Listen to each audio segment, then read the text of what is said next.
Puluhan warga di bantaran Kali Anyar, Solo, Jawa Tengah heboh dengan kedatangan Joko Widodo. Warga kampung Cinderejolor, Kelurahan Gilingan, Banjarsari tak menyangka presiden terpilih tersebut akan berkunjung. Kemunculan Jokowi di bantaran sungai tersebut ternyata untuk mencari rumah yang pernah ia tinggali bersama orang tua dan 3 adiknya. Meski telah berkeliling, Jokowi tak menemukan rumah sederhana tersebut.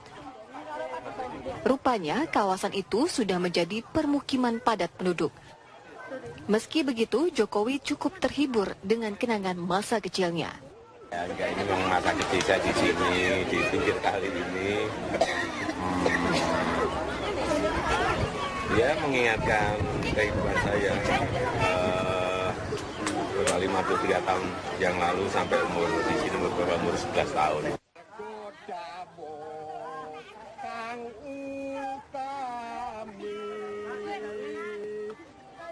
Selama mencari bekas rumahnya, Jokowi sempat berhenti dan dihibur dengan lantunan lagu dari warga. Jokowi mengaku tinggal di kawasan tersebut hingga usia 11 tahun. Namun ia dan keluarganya harus pindah karena rumah orang tuanya digusur. Sebelum meninggalkan tempat masa kecilnya, Jokowi menyempatkan mampir ke rumah teman bermainnya. Temannya yang kini menjadi penjahit tersebut membuatkannya baju, termasuk untuk istrinya Iriana. Dari Solo, Jawa Tengah, Salahuddin TV One mengabarkan. Kita beralih ke kabar lainnya, pemecatan Surya Dharma Ali dari kursi Ketua Umum Partai Persatuan Pembangunan berbuntut panjang. Surya Dharma yang tidak terima pencopotan dirinya balik memecat pengurus DPP dan bahkan mencoretnya dari anggota partai. Sektor kabinet berapa jumlahnya, dan tentunya tidak dalam forum transaksional sebagaimana yang Anda lihat selama ini, bahwa Pak Jokowi selama ini menyatakan bahwa pemerintahannya adalah tanpa syarat. Ada kemungkinan kalau partai-partai lain di luar partai yang sudah mendukung PDIP dan juga Jokowi JK masuk dalam kabinet Jokowi JK? Sangat mungkin terjadi, dan memang kami sepenuhnya welcome terhadap partai politik yang ingin bergabung dengan pemerintahan Pak Jokowi dan Pak JK yang akan datang. Dan tentu ini akan menambah semakin solid, semakin kuat pemerintahan yang akan datang. Jadi tidak menutup pintu bagi partai-partai politik yang ingin bergabung dengan Pak Jokowi dan Pak JK. Tapi sekali lagi bahwa itu semua adalah tentu tanpa syarat dan tanpa ada politik transaksional. Oke, baik. Sebelum saya ke Bang Marwan, saya mau ke Mas Heri dulu. Mas Heri, sudah sangat ditegaskan tadi oleh Bang Marwan, tidak ada tanpa syarat, tidak ada syarat-syarat lain, lah, tidak ada apapun itu, tapi kemudian tetap mempertahankan 34 kementerian. Anda melihatnya ini memang dibutuhkan efektivitas di 34 menteri, karena sebelumnya sempat beredar 27, atau memang untuk mengakomodir nih? Tadi memang sudah dibantah oleh Bang Marwan, tapi apakah ini ada sinyal untuk mengakomodir partai-partai pendukung? Ya, kalau kita dengarkan penjelasan dari Mas Marwan Jafar tadi, untuk kepentingan bangsa dengan postur kabinet 34, saya kira kalau dasar berpikirnya itu, tentu itu adalah sesuatu hal yang sangat positif. Itu harus kita akui. Nah, tapi juga kita harus lihat dari histori apa yang disampaikan oleh Pak Jokowi ketika kampanye. Pertama, beliau katakan tidak ada politik transaksional. Artinya partai-partai yang ingin berkoalisi itu harus berani untuk tidak bicara tentang nanti mendapatkan apa di pemerintahan. Itu yang pertama. Lalu yang kedua juga bicara tentang postur kabinet yang ramping. Saya kira isu itu juga terus dibahas ya oleh teman-teman di rumah transisi. Kan ada beberapa opsi. 34 itu kan yang ideal sekarang. Bahkan ada yang paling kecil itu 20. Saya kira ada 4 opsi ya. Nah, menurut saya memang terlalu beresiko Pak Jokowi kalau tidak mengakomodir partai-partai. Dari awal saya selalu mengatakan bahwa keberadaan partai-partai di kubu koalisi itu tentu harus diakomodir. Kalau tidak diakomodir, maka ini akan menjadi sulit bagi pemerintahan Jokowi JK. Tidak bisa dipungkiri bahwa keberadaan partai-partai tersebut memberikan sumbangsi ya bagi Jokowi JK. Dan juga jangan lupa, keberadaan partai-partai di parlemen itu selama 5 tahun untuk melakukan backup terhadap pemerintahan Jokowi. Mas Heri, apakah ini artinya juga opsi kemudian yang diambil 34 kementerian ini juga untuk menunggu sinyal-sinyal adanya partai politik di luar partai pendukung untuk masuk ke kabinet Jokowi JK? Tapi dijawabin nanti ya Mas Heri. Kita harus lihat terlebih dahulu. Pemirsa, bincang ini masih akan kembali usai jeda berikut.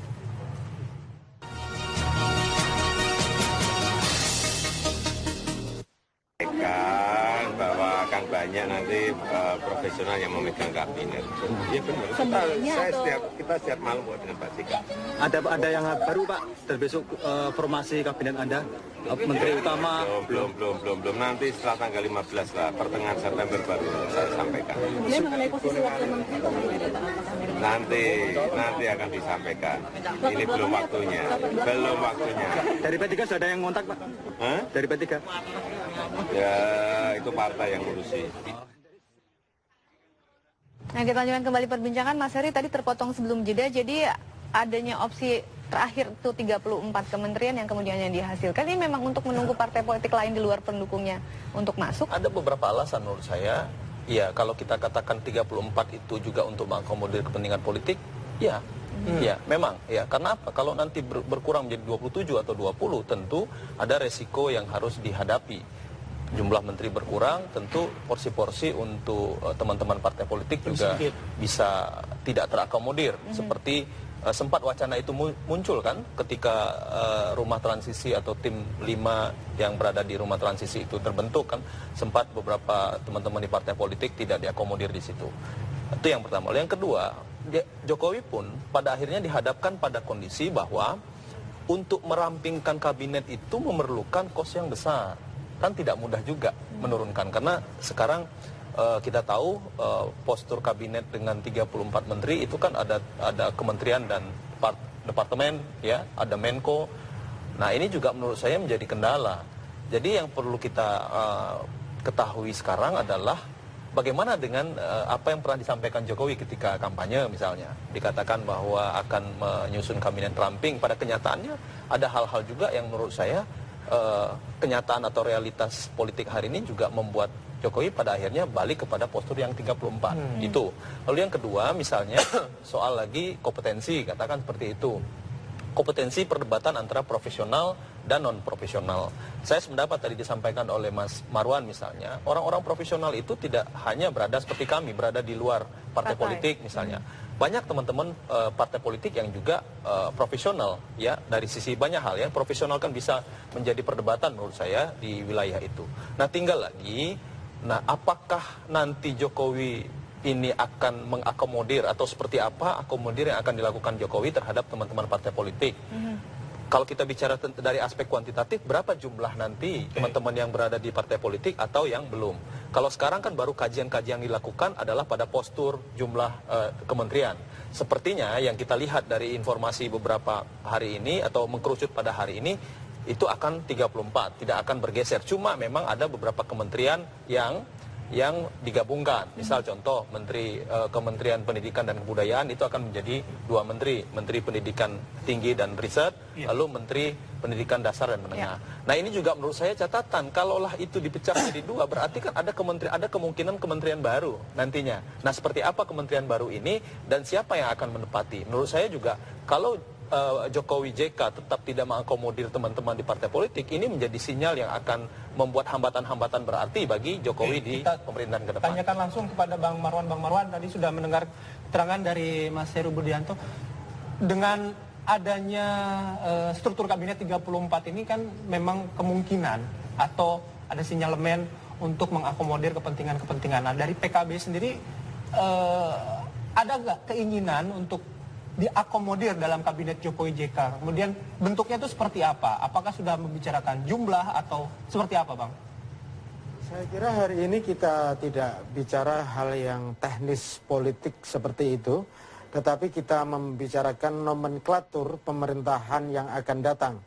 Masalah 34 misalnya adalah pilihan moderat, soft sekaligus pilihan yang responsif.